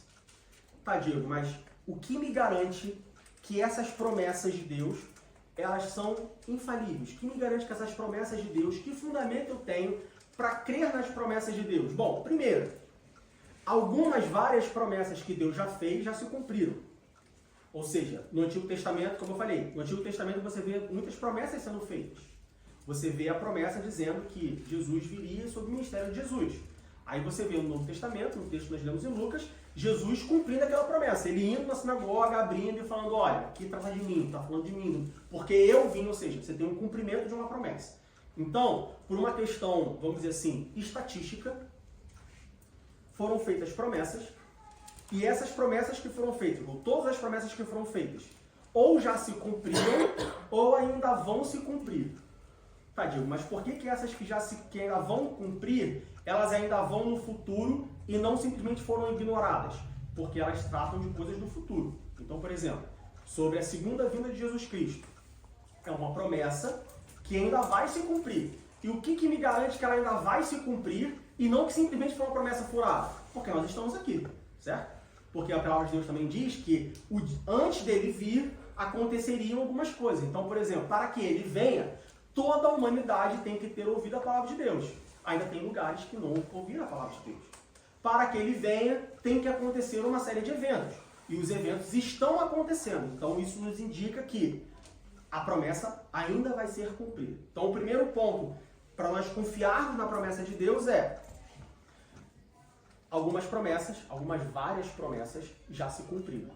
Então, bom, se ele cumpriu uma, talvez esse cara fale a verdade. Se ele cumpriu duas, eu acho que esse cara aí é ponta firme. Agora, se ele cumpre 50, bom, o cara falou 50, ele falou 100 e cumpriu 50. Bom, então, estatisticamente, nós podemos confiar de que ele vai cumprir as outras promessas.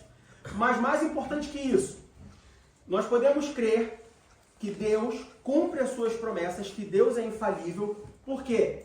Porque as suas promessas, todas as suas promessas, elas estão fundamentadas, ou seja, elas estão sobre,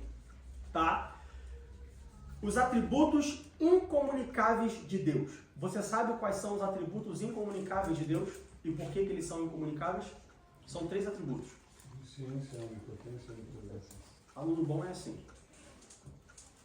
Os atributos incomunicáveis de Deus são 3. Onisciência, onipotência e onipresença.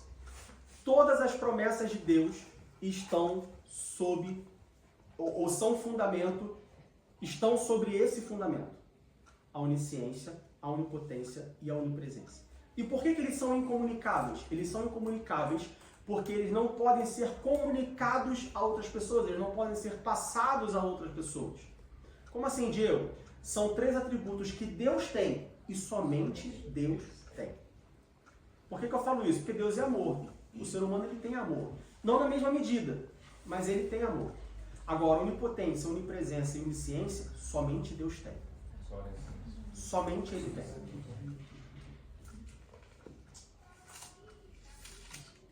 O que foi? Não? Somente Deus tem esses atributos. Nenhum homem tem esses atributos. Ou seja, o simples fato de nós pegarmos uma promessa de Deus, ou o simples fato de nós questionarmos se Deus é fiel para cumprir a sua promessa, já é um fato que não deveria existir. Por quê? Como eu disse, o ser humano ele aprende muito com comparações. Então, quando a gente fala sobre um Deus que faz promessas e que cumpre as suas promessas, automaticamente, eu digo psicologicamente, você busca referência de pessoas que você conhece, que você já conviveu, que te fez promessas, e aí você vê se essa pessoa cumpriu essas promessas ou não.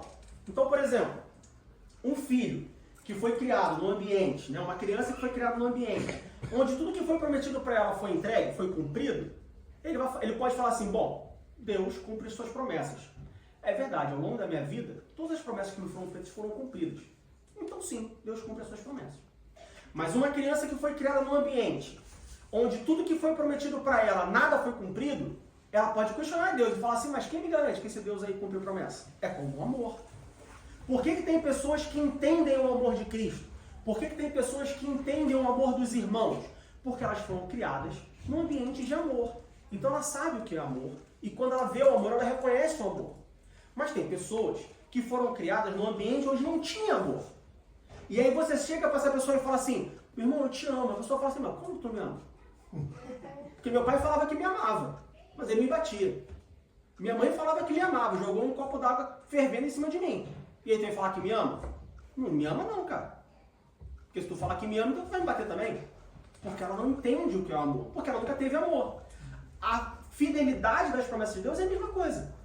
Se você foi criado num ambiente onde tudo que for prometido foi entregue, você está mais propenso a crer que Deus cumpre suas promessas. Se você foi criado num ambiente onde nada do que te foi prometido foi entregue, então você tem mais dificuldade de crer num Deus que cumpre promessas. O que nós precisamos entender é que todas as promessas de Deus, elas estão fundamentadas, ou seja, elas estão sobre, a base dessas promessas são os atributos incomunicáveis de Deus. Quais são? Onipotência, onisciência, onipresença. Isso significa que nós não podemos comparar as promessas de Deus com as promessas dos homens. Eu posso chegar perto, mas não posso comparar. Porque aquele que prometeu é diferente de toda e qualquer pessoa que já me prometeu alguma coisa. E porque ele é o único que tem os atributos da onisciência, onipresença e onipotência, ele é o único que pode cumprir tudo o que ele faz. Por quê? Onisciência. Se ele sabe de todas as coisas, ele não vai te prometer algo que não pode ser entregue. Concorda comigo? Se eu chegar pro Anderson e falar assim, Anderson, olha só, cara, tem um emprego pra tu que tu vai ganhar 3 vezes mais que tu ganha hoje. Só ir lá e assinar o contrato. Eu conheço até uma parte, mas vai que o cara que eu prometi um emprego muda de ideia e não entrega o emprego pra ele. Eu não sou onisciente, eu não sei o que passa no coração dele. Porque Deus é onisciente, ele nunca vai te prometer algo que ele não possa cumprir. Não tem surpresas, porque ele é onisciente, ele conhece tudo. Ele é onipotente, ou seja, tudo o que ele prometeu, ele pode cumprir. Ele pode fazer. Fazer no sentido de concretizar, porque ele é onipotente. Então, se Deus prometeu que o Teufelsberg vai sair do oeste e vai sair do leste e vai para o oeste, se ele vai sair ali da região de Grunwald e ele vai ser transportado para Marzahn, vai acontecer. Mas, meu irmão, como que pode um monte inteiro sair de Grunwald e ir para Marzahn?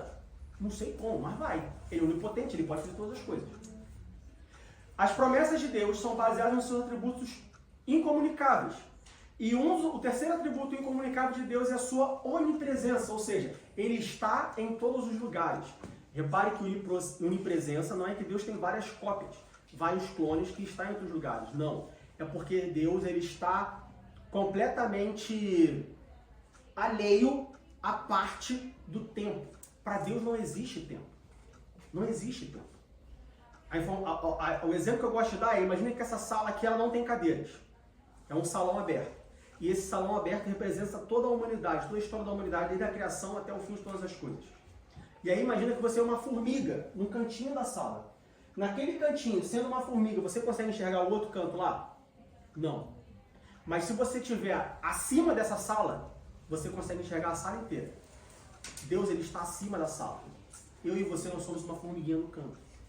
Porque Deus ele é onipresente, para ele não existe passado, presente e futuro. O tempo para ele é uma coisa só. A gente não consegue ter a clareza disso porque nós não conhecemos ninguém que é onipotente, que é onipresente. Mas porque ele é onipresente, ele consegue cumprir todas as promessas, ele vai cumprir todas as promessas. Por mais que a gente ache que está muito longe de ser cumprida. Por mais que a gente ache que já passou o tempo de ser cumprida. Você lembra de Abraão? Abraão estava preocupado com a sua geração, Abraão estava preocupado com o seu legado. E Abraão achava que o seu servo Eliezer seria o seu herdeiro. Mas aí aparece um anjo de Abraão e fala o que para ele? Sara vai gerar. Sara vai ter um filho. Ele fala assim, mas... Mistério. Ih, meu irmão, como que eu vou ter um filho? Eu tô velho já, não consigo nem abaixar sem ter dono ciático. Como que eu vou ter um filho? Porque Abraão se esqueceu, vamos assim dizer, do atributo incomunicável da onipresença de Deus. Não existe tempo para Deus. Passado, presente e futuro, Deus desconhece. Mas não desconhece porque ele desconhece porque não pertence a ele. Entende? Desconhece porque... É como você perguntar para mim, Diego, qual é a melhor ração para um bulldog? Não sei, desconheço, não tenho cachorro. Não faço a mínima ideia. Entende? As promessas de Deus são fundamentadas na onipresença, onipotência e onisciência de Deus. Meu irmão, se Deus prometeu, ele vai cumprir. Ele prometeu a redenção, ele cumpriu a redenção. Ele prometeu o Messias, ele cumpriu o Messias. Ele prometeu a vida eterna, ele vai cumprir a vida eterna. Você queira ou não, você acredita ou não, ele vai cumprir. Ele prometeu que, enquanto se pode achar, busque a ele, bata na porta, peça e ele vai te dar. Ele vai cumprir, até a porta se fechar, até o tempo se acabar. Então é por isso que nós podemos crer nas promessas de Deus. Joel 2, Atos 2, Derramamento do Espírito Santo, a mesma coisa. Ele prometeu a vinda do Espírito Santo, ele cumpriu a vinda do Espírito Santo. Para nós encerrarmos, existem promessas, nós já vimos o que é uma promessa, nós já vimos por que Deus cumpre a promessa. E agora eu quero fazer uma pergunta para vocês. Existem promessas que Deus não cumpre na vida do crente? Sim. Sim ou não? E por quê? Vou repetir a pergunta. Nós já vimos o que é uma promessa. Nós já vimos que Deus ele cumpre as suas promessas. Porque as suas promessas são feitas, baseadas ou fundamentadas na sua onisciência, onipresença e onipotência. Aí agora a pergunta é, quando Deus faz uma promessa na vida do cristão, e aí eu estou falando de promessas universais, redenção, não, uma promessa na vida do cristão. Existe alguma promessa que Deus faça na vida do cristão? Perdão, e que ele não cumpre? Sim ou não? E por quê? Sim. Vamos lá. Diga. Toda promessa que Deus faz, Uhum. porque Ele não volta a sua palavra. Ou seja, se Deus prometeu, ele vai cumprir, não importa o que aconteça. Ela pode se cumprir se eu estiver no caminho da promessa, mas através da minha desobediência eu posso impedir que a promessa se cumpra. Mais alguém?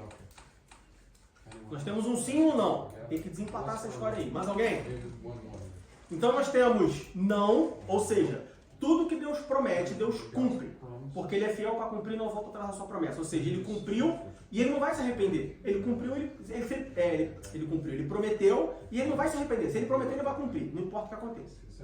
Nós temos não, porque Deus prometeu. Mas se eu não for obediente ou se eu não fizer o que eu tenho que fazer, então Deus não cumpre a sua promessa. Bom, terceira coisa que nós precisamos entender sobre as promessas de Deus é que existem tipos de promessa. Nem toda promessa é igual. Quando nós estudamos a Bíblia, quando nós lemos a Bíblia, nós precisamos entender que sempre que nós encontrarmos uma promessa, a gente já falou sobre como encontrar uma promessa, não vai estar escrito, eu, Deus, te prometo, 2 pontos. Não, precisamos saber encontrar uma promessa na Bíblia. Sempre que nós encontrarmos uma promessa, nós precisamos perguntar para ela, bem lúdico, perguntar para essa promessa, qual é o tipo dessa promessa? Porque podem existir 2 tipos de promessa. Qual é o primeiro tipo de promessa? Promessas incondicionais. Nossa irmã Lenícia falou. Existem promessas de Deus que elas são incondicionais. Ou seja, não existe condição. Deus prometeu, Deus vai cumprir. Deus prometeu a redenção, ele cumpriu a redenção. Ele cumpriu a redenção para quem aceitou a redenção e ele cumpriu a redenção para quem não aceitou a redenção. Deus prometeu que, olha, se você me buscar, você vai me achar. Deus prometeu isso e ele cumpre isso para quem o busca todos os dias, para quem o busca uma vez por semana, para quem o busca uma vez por mês e para quem o não busca nunca. São promessas incondicionais. Deus prometeu e Deus vai cumprir. ou Deus já cumpriu. Por exemplo, Deus prometeu o nascimento de Jesus pela Virgem Maria. E Deus cumpriu o nascimento de Jesus pela Virgem Maria. Ah, mas veja bem, se nascesse de uma virgem, o pessoal ia ficar com dúvida. Deus prometeu, Deus cumpriu. Deus prometeu que o nome que Jesus nasceria em Belém da Judéia. Mas aí Nabucodonosor tentou ali, Herodes Nabucodonosor. Mas aí Herodes tentou ali, matar as crianças. Ele não prometeu que ia vir de Belém da Judéia, veio de Belém da Judéia. Veja bem, foi uma promessa incondicional. O menino nascerá em Belém da Judéia. Ele nasceu em Belém da Judéia. Ah, mas Herodes está perseguindo, mas Herodes vai matar, então vem para cá, vai para lá, e puxa, vai. Aconteceu. Deus prometeu que o nome dele seria Emanuel, que significa Deus conosco. O nome dele foi Emanuel, Deus conosco. Deus prometeu o derramamento do Espírito Santo. Mas Jesus ressuscitou, mas aí os discípulos, não sei o quê. O Espírito Santo foi derramado. São promessas incondicionais da parte de Deus. Deus prometeu, e nós lemos em 1 Tessalonicenses capítulo 4, que no advento na segunda vinda de Jesus Cristo, quem morreu, os mortos ressuscitariam primeiro, os que estiverem vivos seriam transformados. E todos juntos ascenderiam aos céus e encontrarão nosso Senhor Jesus Cristo e viveriam juntos eternamente. Isso é uma promessa incondicional. Não importa o que aconteça, Jesus vai voltar. Não importa o que aconteça, ele vai voltar. Aqueles que morreram com ele serão ressuscitados. Aqueles que estiverem vivos com ele serão transformados. Incondicional, não importa o que aconteça. Mas ele prometeu isso há 2000 anos atrás. O mundo mudou muito. Sim, o mundo mudou, mas a promessa de Deus não muda. A promessa de Deus não falha. Promessas incondicionais da parte de Deus. Mas também existe o segundo tipo de promessa, que são as promessas condicionais. Existem promessas que têm condição. Êxodo capítulo 15, versículo 26.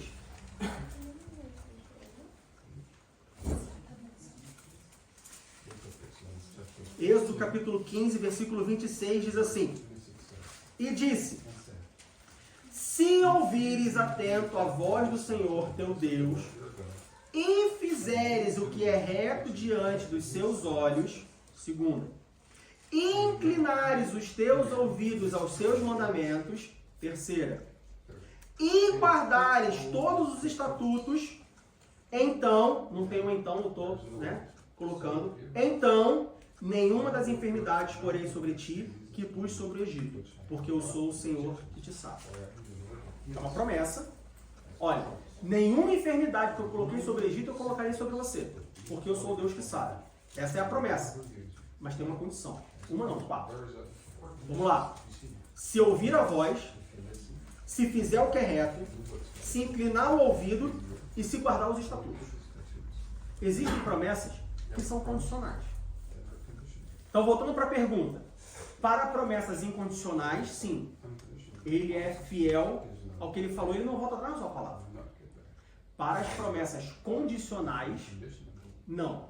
Deus não cumpre, se as condições não forem atendidas. Então veja que não basta para nós, quando estivermos lendo a Bíblia, quando estivermos estudando a Bíblia, quando estivermos com o nosso coração contrito, com o nosso coração sofrido, esmigalhado, e o pastor estiver pregando, não basta somente eu receber a promessa. Eu preciso entender a promessa. E eu preciso perguntar para essa promessa, qual é o tipo dela? Essa promessa é incondicional ou essa promessa é condicional? Meu irmão, eis que te digo, porque Deus vai te dar a vitória. Tá, é uma promessa. Mas essa promessa é incondicional ou condicional? Porque, por exemplo, Deus me dá a vitória sobre o pecado, ela é incondicional. Deus falou, o mundo jaz no maligno. Porque no mundo tereis aflições, mas tens de bom ânimo, porque eu venci o mundo. É uma promessa incondicional. Agora, Deus vai te dar a vitória. No problema que você está passando, pode ser condicional. Se você permanecer fiel a Ele, se você fizer o que Ele fala. Porque veja bem, teve um momento na história do povo de Israel que Deus falou assim, olha, vai lá, acaba com todo mundo, não deixa ninguém. Era uma condição. O povo foi lá, acabou com todo mundo, não deixou ninguém, teve sucesso. Mas teve vezes que Deus falou assim, vai lá, acaba com todo mundo, não deixa ninguém. O povo foi lá e pegou o espólio, deixou pessoas. A promessa não foi cumprida. Então, sempre que você receber uma promessa, sempre que você ler uma promessa, ou seja, sempre que você tiver contato com uma promessa, não só entenda qual é a promessa, mas pergunte a promessa, ou tente identificar, ou identifique nessa promessa qual é o tipo dessa promessa. Por quê? Se essa for uma promessa incondicional, ok, ela vai se cumprir. Mas se ela for uma promessa condicional e você não cumprir a condição, você pode se decepcionar. E aí você vai falar assim, mas Deus não foi fiel na sua promessa. Bom, ele não foi fiel na promessa porque tinha uma condição. Você foi infiel na condição, ele foi infiel na promessa. Ou, não é que ele tenha sido infiel na promessa, mas tinha uma condição. Então não é que Deus foi infiel, ele apenas... A gente... Eu é que não cumpri. Porque ele falou, olha, se ouvir, se fizer, se inclinar e se guardar, então eu farei. Eu não cumpri o guardar. Poxa Deus, mais de 4 eu não cumpri 3, não cumpri uma. Mas é e. Não é ou. É e. E isso, e isso, e isso, e aquilo. Tem que cumprir as 4. Então eu sou o infiel da história. Então eu que não cumpri a minha parte da história e não Deus. Então, tipos de promessa. Acima de tudo, além disso, toda promessa tem um propósito. Toda promessa de Deus, ela tem um propósito. A promessa da redenção, ela tem um propósito. Qual é o propósito da promessa da redenção? Quem pode me dizer? Qual é a promessa, qual é o propósito da promessa da redenção? Quem pode me dizer?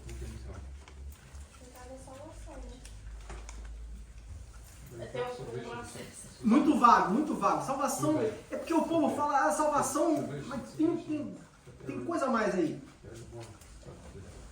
A ressurreição? Não. Isaías capítulo 55, versículos 11 e 12.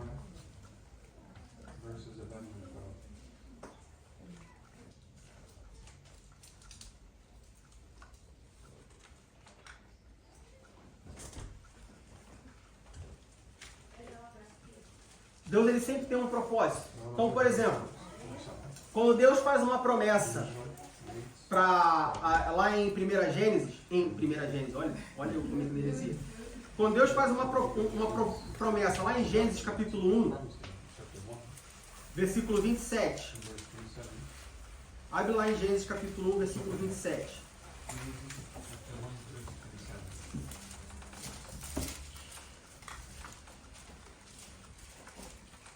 Versículo do 27 ao 30. E criou Deus o homem, a sua imagem e semelhança, a sua imagem, a imagem de Deus o criou, macho e fêmea os criou. E Deus abençoou, e Deus lhes disse, frutificai, multiplicai-vos. E depois no versículo 29 diz, e disse Deus, eis que vos tenho dado toda a erva que dá semente, que está sobre a face da toda a terra. Versículo 30, todo animal da terra e toda ave dos céus lhe será para mantimento. E assim foi. Aqui Deus fez uma promessa. O propósito dessa promessa era o quê? Fazer uma aliança com o homem. Olha, estamos aqui juntos, estou te criando, isso aqui é para você e tal, não sei o que e tudo mais. Certo? Quando Deus, por exemplo, faz a promessa lá para Noé, Gênesis capítulo 9. O propósito da promessa era o quê? Dar mais uma oportunidade, dar uma chance. O mundo se desviou de tal maneira que Deus falou assim, olha só, vou destruir tudo. Mas aí tinha Noé. E aí Deus faz uma promessa para Noé. E o propósito dessa promessa é, olha, você tem mais uma oportunidade. Noé é um tipo de Jesus Cristo, sabia disso? Noé é um tipo de Jesus. O propósito de Isaías, da promessa da redenção, Isaías capítulo 55, versos 11 e 12. O propósito de Isaías, da promessa de Isaías 55, está nos versos 11 e 12. Que diz assim, assim será a palavra que sair da minha boca, ela não voltará para mim vazia, antes fará o que me apraz e prosperará naquilo para que a enviei. Porque com alegria saireis e em paz sereis guiados. Os montes dos outeiros exclamarão de prazer perante a vossa face. E todas as árvores do campo baterão palma. Aqui, o propósito de Deus é de ter um relacionamento com o homem. Deus tem um propósito em todas as suas promessas. Por que Deus fez a promessa da redenção? Só porque Ele queria mostrar o seu amor? Só porque Ele queria mostrar que Ele podia redimir? Só porque Ele queria mostrar que Ele tinha dinheiro para comprar os pecadores, os escravos do pecado? Não. Deus fez a promessa da redenção porque Ele quer ter um relacionamento comigo e com você. Glória a Deus. Esse é o propósito da palavra de Deus, da promessa de Deus. Toda promessa tem um propósito. Então, sempre que você estiver aprendendo sobre uma promessa, recebendo uma promessa, lendo uma promessa, identificando uma promessa, pergunte para essa promessa qual é o tipo dela e qual é o propósito dela. Para a gente terminar, voltando ao assunto, ao início da nossa aula, a maior promessa que Deus já fez para o ser humano é a promessa da redenção. Nós já vimos isso. Nós já identificamos a promessa. Agora vamos perguntar para essa promessa qual é o tipo dela. Ela é condicional ou incondicional? Ela é o quê? Ela é incondicional. Ela é incondicional.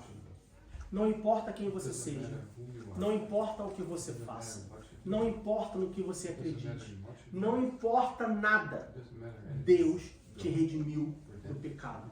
Deus está pronto para te redimir, Deus está pronto para te justificar, Deus está pronto para te salvar. Não importa, Diego, você não conhece a minha vida, você não sabe a minha história, você não imagina o que eu já passei, você não imagina o que eu já fiz. Não me interessa. A promessa da redenção é do tipo incondicional. Deus redimiu a todos. Terceira característica, toda promessa tem um propósito. Ok, Diego. Deus fez a promessa da redenção. Você me convenceu que a promessa de Deus a promessa da redenção ela é incondicional. Mas qual o propósito da promessa da redenção? Porque Deus quer ter um relacionamento conosco. Deus ele prometeu porque Ele quer se relacionar com você. Deus ele não quer só conhecer você. Deus não quer só saber o teu nome. Deus não quer só que você conheça Ele. Deus quer se relacionar com você. O que é um relacionamento? Todos os dias, juntos. Deus quer que você fale para Ele, Deus, eu estou me sentindo assim. E Deus vai falar, então faça assim. Deus quer chegar para você e falar, meu servo, o que você está sentindo? O que você está pensando? Do que você está precisando? Deus, eu preciso disso. Então beleza, então vamos resolver aqui junto. Deus quer que você fale com Ele, não somente quando você precisa. Deus quer que você fale com Ele também quando você não precisa de nada. Chegar para Deus e falar, Deus, olha só, não quero nada, só quero te agradecer. Deus, não quero nada, só quero falar contigo, só quero ouvir a tua voz, só quero estar próximo de você. Deus quer um relacionamento, esse é o propósito da promessa da redenção. Um relacionamento com Deus. Deus ele prometeu a redenção de forma incondicional, porque Ele quer ter um relacionamento conosco. Creia nisso em nome de Jesus. Amém?